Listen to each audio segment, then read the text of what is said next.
Hello everyone. किसी ने कहा है कि ज़िंदगी एक कहानी है और हर ज़िंदगी की तरह हर कहानी भी बहुत ख़ास होती है। मेरा नाम है नीलम चौहान और मैं आप तक ला रही हूँ आपके और मेरे जैसे आम लोगों की ज़िंदगियों से कुछ ख़ास कहानियाँ। आज हम जिस कहानी को सुनने जा रहे हैं उस कहानी का नाम है टूटी खिड़कियाँ। आज की कहानी सुनाने से पहले मैं आपसे एक सवाल पूछना चाहती हूँ। क्या आपको अपने बचपन की वो गली याद है जिसमें आप मोहल्ले के बच्चों के साथ कभी क्रिकेट, कभी पकड़म पकड़ाई, मारम पिट्टी या पिट्ठू खेला करते थे?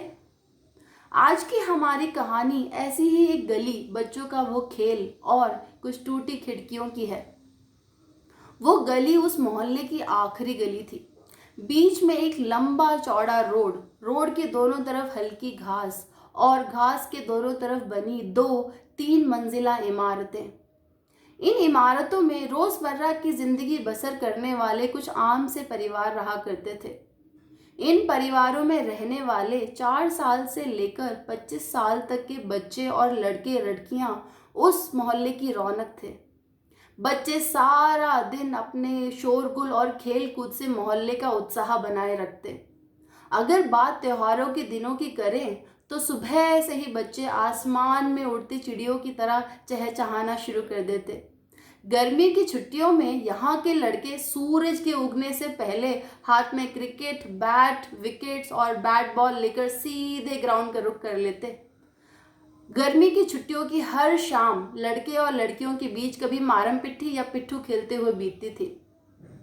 ये कहानी ऐसी ही गर्मियों की छुट्टियों की है जब उस गली में क्रिकेट खेलना बच्चों के सर पर एक फीवर की तरह छाया हुआ था।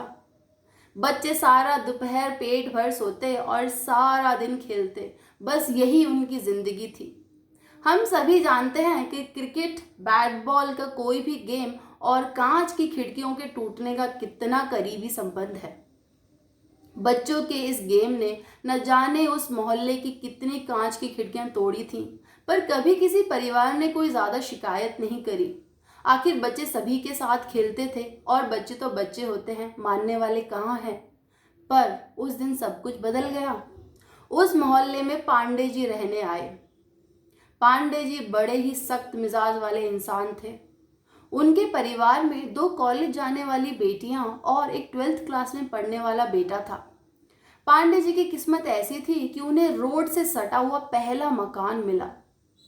इस मकान में भला ऐसी क्या परेशानी हो सकती थी, ये तो आने वाला वक्त ही बताता। पांडे जी का परिवार कुछ अलग सा ही था। वो मियाँ बीवी ना तो मोहल्ले में किसी से बात करते और ना ही उनके बच्चे कभी घर से बाहर निकलते।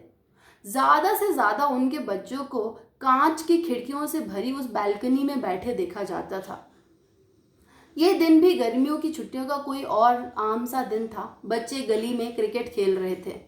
तभी अचानक बॉल जाकर पांडे जी की बालकनी की खिड़की पर टकराई और छन कर सारा कांच नीचे गिर गया। कांच की आवाज आते ही सफेद बनियान और नीले रंग की चेक वाली लुंगी पहने पांडे जी चिल्लाते हुए बाहर आए।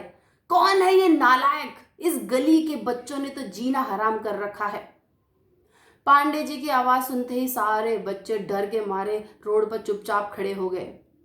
पांडे जी जैसे ही करीब आए, बच्चों ने बोला, सॉरी अंकल, गलती से लग गई, अगली बार ध्यान रखेंगे, हमारी बॉल दे दीजिए। आपको क्या लगता है पांडे जी ने बॉल दे दी? नहीं। और ये तो बस शुरुआत थी। ऐसी कई बॉलें अभी पांडे जी के खजाने में जानी बाकी थी। उन दिनों कॉस्को की वो हरी रंग की बॉल सिर्फ 10 रुपए की आया करती थी, पर शायद उस समय 10 रुपए भी बहुत थे। खैर, बच्चों ने पैसे मिलाए और नई बॉल ला ली।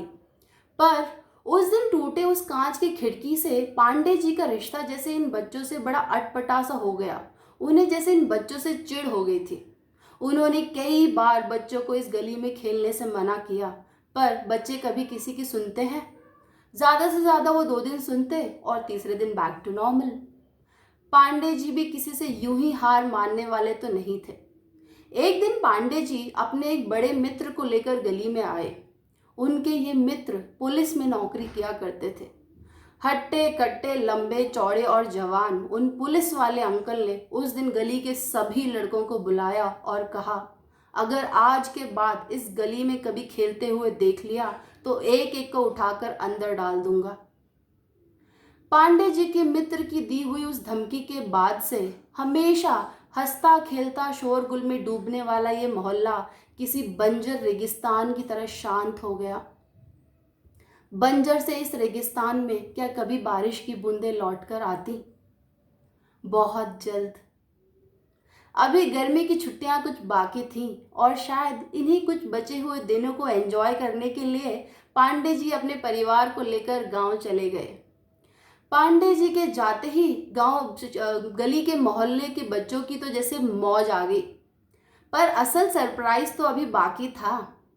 2 हफ्ते बाद जब पांडे जी अपने परिवार के साथ वापस लौटे तो घर को देखकर हैरान रह गए। उनकी बालकनी से लेके टॉयलेट, बाथरूम, किचन और बेडरूम की हर खिड़की का हर कांच टूटा पड़ा था। खिड़कियां ऐसे नंगी खड़ी थी मानो जैसे वहां कभी कांच रहा ही ना हो। बस इतनी ही थी वो गली, बच्चों का वो खेल और कुछ टूटी खिड़कियों की कहानी। बच्चों की ये कहानी हमें बताती है कि जब हम बड़े हो जाते हैं तो बच्चों की नादानियां हमें सीरियस गलतियां लगने लगती हैं।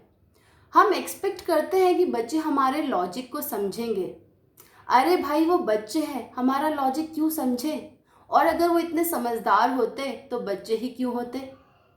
बच्चे अपनी अच्छाई और मासूमियत के लिए जाने जाते हैं। वो कभी भी जानबूझकर किसी का बुरा नहीं सोचते। पर अगर आप अपनी दादागिरी दिखाकर बच्चों से उनका बचपन छीनने की कोशिश करेंगे तो हो सकता है वो पांडे जी की तरह आपका जीना हराम कर दे। बच्चे बच्चे होते हैं और बच्चे ही रहेंगे।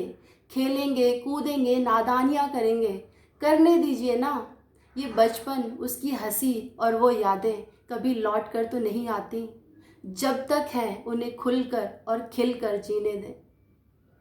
उम्मीद है आपको ये कहानी अच्छी लगी होगी। अगर अच्छी लगी है तो मुझे कमेंट कर ज़रूर बताएं।